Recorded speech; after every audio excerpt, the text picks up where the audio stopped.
Hello hi guys, నేను ఈరోజు big boss Manikanta గురించి మాట్లాడబోతున్నాను. ఎందుకంటే తన గురించి నాకు తెలుసు. నేను కస్తూరి సీరియల్లో వర్క్ చేసాం, 1.5 year వరకు వర్క్ చేసాం. సో నాకు మా అన్నయ్య ఎలాగో తను కూడా అలాగనే చాలా అంటే చాలా ఎమోషనల్ సెన్సిటివ్ పర్సన్.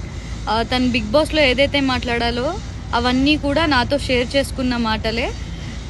ఇట్లా మాట్లాడుతూనే ఏడ్చేసే పర్సన్, అంత సెన్సిటివ్, అంత ఎమోషనల్ అనమాట. ఎందుకంటే చిన్నప్పటి నుంచి తను పెరిగిన సిచ్యువేషన్స్ అలా ఉన్నాయి. డాడీ చనిపోవడం, తర్వాత మమ్మీ చనిపోవడం, తను ఒక్కడే సర్వైవ్ అవుతున్న టైంలో పెళ్లి చేసుకోవడం, మళ్ళీ వైఫ్తో చిన్న ఇష్యూస్తో డివోర్స్ దాకా వెళ్ళడం అనేవి జరుగుతున్నాయి. ఇవన్నీ నాకు షేర్ చేసుకున్నవే. అదేదో బిగ్ బాస్లో వెళ్ళి సెంటిమెంట్ చేసి సింపతి డ్రామా చెయ్యట్లేదు, ఇదంతా రియలే. ఏంటంటే సడన్గా వెళ్ళంగానే ఎలిమినేట్ చేసేస్తున్నారు అనే ఎమోషన్లో తను ట్రిగర్ అయ్యాడు. ఆ ట్రిగర్ని మళ్ళీ నామినేషన్స్లో పెట్టడం వల్ల కంటెస్టెంట్స్ అందరూ దాన్నే కంటిన్యూ చేయడం జరిగింది. పాపం చాలా అంటే చాలా ఎమోషనల్ పిచ్చోడు.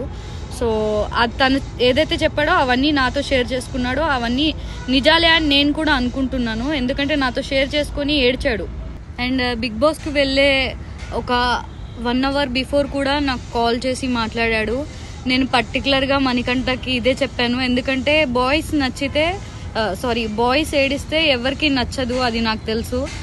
తను ఏడుస్తాడనే విషయం కూడా నాకు కూడా తెలుసు.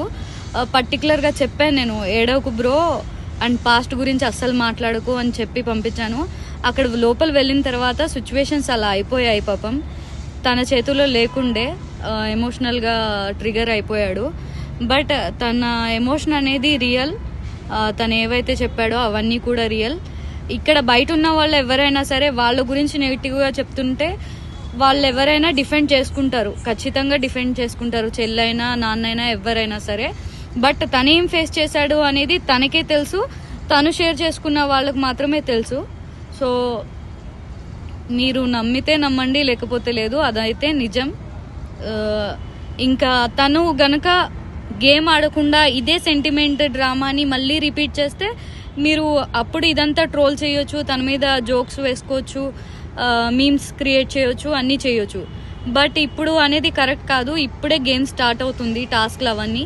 ఇప్పుడు ఎలా ఆడుతున్నాడు ఏంటి, మళ్ళీ సెంటిమెంట్ డైలాగులు కొడుతున్నారా లేదా అనేది చూసుకొని ఇవన్నీ చేయండి ప్లీజ్.